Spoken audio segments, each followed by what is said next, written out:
बलिदान पहला भाग। मनुष्य की आर्थिक अवस्था का सबसे ज़्यादा असर उसके नाम पर पड़ता है। मौजे बेला के ठाकुर जब से कांस्टेबल हो गए हैं, उनका नाम मंगल सिंह हो गया है। अब उन्हें कोई मगरू कहने का साहस नहीं कर सकता। कल्लू वही ने जब से हल्के के थानेदार साहब से मित्रता कर ली है और वहाँ का मुखिया हो गया है, उसका नाम कालिका दीन हो गया है। अब उसे कोई कल्लू कहे तो आंखें लाल पीला करता है। इसी प्रकार हरकचंद खुरमी और हरकू हो गया है। आज के 20 साल पहले उसके यहाँ शक्कर बनती थी, कई हल्की खेती होती थी और कारोबार खूब फैला हुआ था। लेकिन विदेशी शक्कर ने आमद ने उसे मटिया पलीत कर दिया। धीरे धीरे कारखाना टूट गया, जमीन टूट गई, ग्राहका टूट गई और वह टूट गया। 70 वर्ष का बूढ़ा जो एक तरीकेदार माचे पर बैठा हुआ नारियल पिया करता था, अब सिर पर टोकरी लिए खाद फेंकने जाता है। परंतु उसके मुख पर भी एक प्रकार की गंभीरता, बातचीत में अब भी एक प्रकार की अकड़, चाल ढाल में अब भी एक प्रकार का स्वाभिमान भरा हुआ है। इन पर काल की गति का प्रभाव नहीं पड़ा। रस्सी जल गई पर बल नहीं टूटा। भले दिन मनुष्य के चरित्र पर सदैव के लिए अपना चिन्ह छोड़ जाते हैं। हरखू के पास अब केवल 5 बीघा जमीन है, केवल 2 बैल हैं, एक हल्की खेती होती है। लेकिन पंचायतों में आपस की कलह में उसकी संपत्ति अब भी सामान्य की दृष्टि से देखी जाती है। वह जो बात कहता है बेलाग कहता है और गांव के अनपढ़ लोग उसके सामने मुंह नहीं खोल सकते। हरकू ने अपने जीवन में कभी दवा नहीं खाई। वह बीमार जरूर पड़ता है। कुआर मास में मलेरिया से कभी न बचता था, लेकिन 10-5 दिन में वह बिना दवा खाए ही चंगा हो जाता था। इस वर्ष भी कार्तिक में बीमार पड़ा और यह समझकर कि अच्छा तो हो ही जाऊंगा, उसने कुछ परवाह न की। परंतु अब की बार ज्वर मौत का परवाना लेकर आया था। एक सप्ताह बीता, दूसरा सप्ताह बीता, पूरा महीना बीत गया, पर हरकू चारपाई से न उठा। अब उसे दवा की जरूरत मालूम हुई। उसका लड़का गिरधारी कभी नीम के सीके पिलाता, कभी गुर्ज का सत, पर इन औषधियों से कोई फायदा न होता था। हरकू को विश्वास हो गया कि अब संसार से चलने के दिन आ गई। एक दिन मंगल सिंह उसे देखने आई। बेचारा टूटी खाट पर पड़ा राम राम जप रहा था। मंगल सिंह ने कहा, बाबा बिना दवा खाए अच्छे न होंगे, पुनैन क्यों नहीं खाते? हरकू ने उदासीन भाव से कहा, तो लेते आना। दूसरे दिन कालिका दीन ने आकर, बाबा 2-4 दिन कोई दवा खा लो, अब तुम्हारी जवानी के दिन थोड़े ही हैं कि बिना दवा दरपट के अच्छे हो जाओगे। हरकू ने उसी मंद भाव से कहा, तो लेते आना। लेकिन रोगी को देख आना एक बात है, दवा लाकर उसे देना दूसरी बात है। पहली बात शिष्टाचार से होती है, दूसरी बात संवेदना से। न मंगल सिंह ने खबर ली, न कालिका दीन ने, न किसी तीसरे ने। हरकू दालान के घाट पर पड़ा रहता। मंगल सिंह कभी नजर न आते, जो कहता, भैया वह दवा नहीं लाए। मंगल सिंह कतराकर निकल जाते। कालिका दीन दिखाई देता तो उनसे भी यही प्रश्न करता, लेकिन वह भी नजर बचा लेता। या तो उसे यह सोचता ही नहीं था कि दवा पैसों के बिना नहीं आती, या वह पैसों को जान से भी प्रिय समझता था, अथवा वह जीवन से निराश हो गया था। उसने कभी दवा के दाम की बात नहीं की।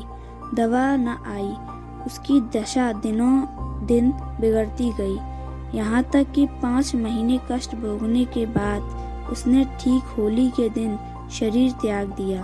गिरधारी ने उसका शव बड़ी धूमधाम से निकाला। क्रियाकर्म बड़े हौसले से किया। कई गांव के ब्राह्मणों को निमंत्रण किया। बेला और होली न मनाई गई, न अबीर और गुलाल उड़ी, न डफली बजी, न भांग की नालियां बहीं। कुछ लोग मन में हरकू को कोसते जरूर थे कि बुड्ढा आज ही मरना था, 2-4 दिन बाद मरता। लेकिन इतना निर्लज्ज कोई न था कि शोक में आनंद बनाता। वह शहर नहीं था जहाँ कोई किसी के काम में शरीक नहीं होता, जहाँ पड़ोसी के रोने पीटने की आवाज़ हमारे कानों तक नहीं पहुँचती। हरकू के खेत गांव वालों की नज़र में चढ़े हुए थे। 5 बीघा ज़मीन कुएं के निकट खाद पांच से लदी हुई मेड़ बांध से ठीक थी। उनमें 3-3 फसलें पैदा होती थीं। हरकू के मरते ही उन पर चारों ओर से धावे होने लगे। गिरधारी तो क्रियाकर्म में फंसा हुआ था। उधर गांव के मन मचले किसान लाला ओंकार नाथ को चैन न लेने देते थे। नजराने की बड़ी बड़ी रस्में पेश हो रही थीं।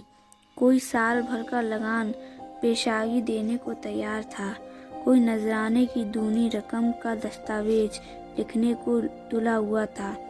लेकिन ओंकार नाथ सबको टालते रहते थे। उनका विचार था कि गिरधारी का हक सबसे ज़्यादा है। वह अगर दूसरों से कम भी नजराना दे तो खेत उसी को दे देना चाहिए। अस्तु गिरधारी क्रियाकर्म से निवृत्त हो गया और चैत का महीना भी समाप्त होने आया।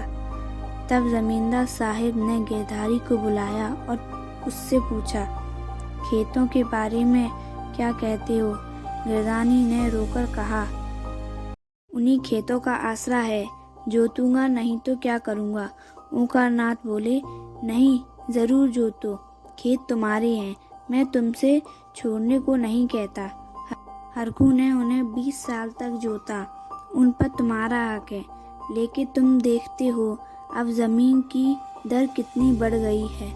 तुम 8 रुपए बीघा पर जोतते थे, मुझे 10 रुपए मिल रहे हैं और नजराने के रुपए सो अलग। तुम्हारे साथ रियायत करके लगान वहीं रखता हूँ, पर नजराने के रुपए तुम्हें देने पड़ेंगे।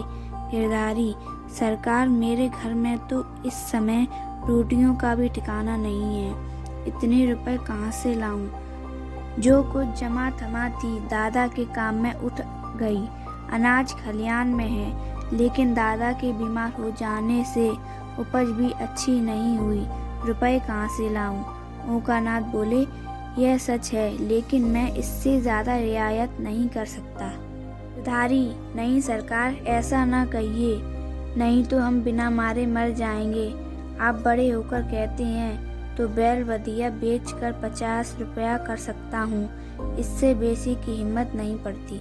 ओंकार नाथ चिढ़कर बोला, तुम समझते होगे कि हम ये रुपए घर में रख लेते हैं और चैन की बंसी बजाते हैं, लेकिन हमारे ऊपर जो गुजरती है हम ही जानते हैं। कहीं यह चंदा, कहीं वह इनाम, इनके मारे कचूमर निकल जाता है। बड़े दिन में सैकड़ों रुपए डालियों में उड़ जाते हैं। इसे डाली ना दो वही मुंह फुलाता है।